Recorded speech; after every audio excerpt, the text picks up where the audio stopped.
holy crap, the jobs report is out and it is not as good as what you were hoping for to really get this market moving in the upwards direction, in which the headline numbers don't look too bad, especially the unemployment rate that did tick down from 4.3% to 4.2%. The worry was that maybe the unemployment rate would go up again, and markets were expecting it to fall. If we were to have seen the unemployment rate go up, I thought there was a chance we could have a 5+% down day. Like if we got another big jump in the unemployment rate, that would have been really bad. In fact, that did not happen. But when you look under the surface, it wasn't much improvement either, and we'll talk about that in just a moment. Non-farm payrolls, the headline number itself, came in at 142,000 job ads, missing estimates for 165,000 job ads. You also seen a big downward revision from last month's 114,000 jobs, downwardly revised to 89,000 jobs. So how strong is it really if we're just going to be revised again? And that's kind of what Wall Street is saying today. Liz Young Thomas on X says 142,000 jobs were added in August, below the estimate of 165,000. Some revision from whatever weather effects that were last month, as the unemployment rate ticked down from 4.3% to 4.2%. In parentheses here, really it went from 4.26% down to 4.22%. Not rounded, while hours worked rebounded. As Peter Burskin says on X, he is the head of BCA Research, unrounded, the unemployment rate fell 0.03%. So really, in the grand scope of things, this was not much of an improvement. It's marginal at best. And I think Wall Street was looking for a decisive jobs report, a decisive unemployment rate that suggested a soft landing. This really didn't suggest much, from the unemployment rate itself barely falling and the jobs number missing. Overall, this is a net negative for markets. As Nick Timmerhouse writes on X, there was a decent chance the jobs report would provide an obvious signal on the size of the first cut, and futures market pricing would move to 90% right way for either 25 or 50. Instead, this report doesn't really resolve the tactical question, and the pricing is at 50-50 for a 25 or 50 basis point cut. The headline figures weren't bad enough to make 50 the base case, but in light of the revisions, it wasn't good enough to convincingly and cleanly douse speculation of a larger cut. You can also see in this report, U.S. full-time jobs declined by a massive 1 million year over year in August. The number of full-time jobs fell from 134 million in August 2024 or 2023 down to 133 million in August of 2024. At the same time, part-time jobs increased by 1 million.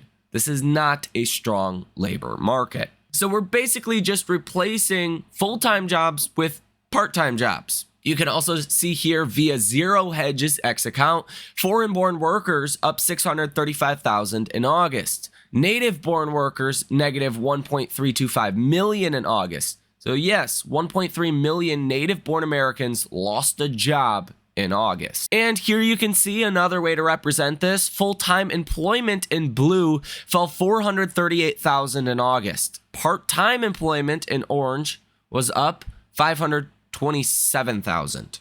So again, was this a strong report? Clearly not. And this is why equity markets are selling off. This, in fact, reiterates more of a weakening in the labor market, even though your unemployment rate on the rounded basis did fall. It really wasn't good. You also see as well the number of permanent job losers who are not temporarily laid off rises again in August. As Peter Burson says, the single most important line in the household survey. Fed Williams says today jobs data is consistent with a cooling economy. He also says, I want to look at the latest jobs report data more closely. Again, some of the things we're talking about, the full-time employment that is cratering, the native-born Americans that are losing their jobs at a really unprecedented pace in recent years. Also, the unemployment rate that barely moved lower. I mean, if you look under the surface, this jobs report was really bad. Fed Williams also says today risks to the outlook include further weakening in the jobs market. He also says monetary policy can be moved to more neutral stance depending on the data. San Francisco Fed President Mary Daly said this about the labor market, quote, "I'm watching it extremely carefully because any additional slowing would be unwelcomed, and we don't want to wait until we see it because then it's too late." But she adds, "My expectation is the labor market will continue to look healthy, not fragile." We can also see the SOM rule, which was debated last month whether or not it was triggered, has officially triggered. The SOM rule is now at 0.57, well above the 0.5 threshold. Fed Waller says, "I will be an advocate for front-loading rate cuts if that is appropriate." But he says those decisions will be determined by new data. Presumably, that does not include today's data. He says, "While I expect these cuts will be done carefully as the economy and employment continue to grow, in the context of stable inflation, I stand ready to act promptly to support the economy as needed." And now the markets are pricing in a 67% chance of a 50 basis point cut after Waller's comments today. And finally, he says, "I would also cut at consecutive meetings if data calls for it, as I would be for larger cuts if needed." I think those comments from Waller are important because he's the last Fed speaker we're going to hear from until September 18th. So there is a bit of job owning here from the Fed. We are now entering the Fed's 2-week pre-meeting blackout period. Now, if you actually take a look at the internal breakdown of what's going on in our markets today, big tech is really carrying markets lower in the largest extent. Apple is down 0.5%, Nvidia is down 5%, Google down 3%, Microsoft down 1.5%, Meta's down 2%, Amazon's down about 3%. But if you take a look at something like the RSP, this is the equal weight S&P. While it is down 0.88% today, it's not down as much as the S&P that's down 1.5%, and it's not down nearly as much as the NASDAQ, which is down 2.27%. Even the Russell 2000 is outperforming the NASDAQ. It's kind of in line with the performance of the S&P 500, down about 1.6%. The VIX is also seeing a large spike today of about 16%, now up to 23.07. What's actually interesting, when you break down the actual breakdown of the jobs report, leisure and hospitality's at the top again at 46,000. Healthcare social assistance was 44.1 thousand jobs. Construction was 34,000. Government 24,000. Financial activities 11. Professional and business services up 8,000. Transportation and warehousing up almost 8,000. Wholesale trade up about 5,000. Mining and lodging came in at 0. Utilities negative 200. Information down 7,000. Retail trade down 11.1 thousand. And manufacturing down 24,000. I am have been in the restaurant industry my basically entire life, and it's not doing well. That falls in the leisure and hospitality category. This is another reason why I think the jobs report is severely lagged behind what's actually happening in the real economy. People are starting to lose their jobs in the restaurant industry, and this will have a negative impact to leisure and hospitality. And if this is our number one sector that I can definitively tell you is lagged behind, I am not super thrilled for the next 3 to 6 months of jobs reports. Things are going to start looking much worse. I can say that, in my opinion, with a definitive fact. Keep in mind, I'm not a financial advisor, I'm not a financial planner, and I'm not a fortune teller. So, maybe maybe there's a way I could be wrong, but I think it's highly unlikely that we continue to see good jobs reports. And really, I think Wall Street's sniffing that out here. Wall Street's saying we wanted, again, a definitively good jobs report today. Something where the unemployment rate dropped a lot. It was just a blip on the radar that the unemployment rate was rising. We did not get that today. And that could set us up for a pretty dang negative September heading into the first Fed rate cut. A lot of people on Wall Street are starting to say a 50 basis point cut may actually be a negative for markets, and it might cause more market, panic and ultimate selling. And as I've showed in this video, markets are pricing in about a 50% chance, 65% chance or so of a 50 basis point cut. You can also see that TLT is up 0.82% today. And that does mean 10-year bond yields are dropping. They're dropping today to 3.68%, down about 5 basis points. This is causing the 2 and 10-year yield curve inversion to uninvert. This is a bear steepener. This tends to be negative for equities. The 2 and 10-year yield curve is now positive by 1 basis point. CNN's Fear and Greed Index today sits at 39, which is in fear territory. Yesterday, you were neutral at 46, and 1 week ago, you were at 62, which was greed, which is a big flip-flop you have seen in investor sentiment. The percent of stocks currently trading above their 50-day moving average is taking a big down move as well today, down about 6.4%. So 6.4% of all stocks are now trading below their 50-day moving average compared to yesterday. That's bad.